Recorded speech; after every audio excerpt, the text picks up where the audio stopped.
AVS TV seen YouTube bi lay jox ay xibaar yu wér te wóor aboneel gaaw te activer cloche de notification bi AVS TV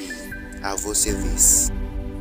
Image la boo xam ne fan yi ñu ngi koy partagé bu baax a baax fépp ci internet bi comme ni ngeen koy gisee ci image yi ndaw si nag mi ngi taxaw ci kaw ndox mi lal benn sijaada ne day julli ak di amal ay ñaan fan yi yëpp nag ñu ngi koy partagé fépp ci internet bi ñu bëri tamit ñu ngi ciy débat di ci indi seen ay xalaat waaye lépp lu ñu leen mën a xamal nag vidéo bi ngeen di gis nag mooy firndeel ni li nga xam ne moom la ndaw si def nag dara du ci dëgg dara amu ci am na loo xam ne nag moom lañ jiital ci kaw li nga xam ne moo ci suufu sijaada bi soo ko jël li nga xam ne moo di sijaada bi daa koy teg ci kaw rek daal di taxaw mel ni kuy julli fan yii yëpp nag ñu ngi koy gis ñu koy partagé fépp ci internet waaye nekkul loo xam ne nii dafa daal di taxaw ci kaw ndox mi mais dafa am lu ñu jiital soo ko jël li nga xam ne moo di sijaada bi daal di siy taxaw ngir mën a taxaw di julli wala sax muy ñaan comme noonu ngeen koy gisee ci image yi di leen jaajëfal di leen wax ngeen wéy di abonné tey activer cloche de notification bi jërë ngeen jëf. AVS TV seen YouTube bi lay jox ay xibaar yu wér te wóor aboneel gaaw te activer cloche de notification bi AVS TV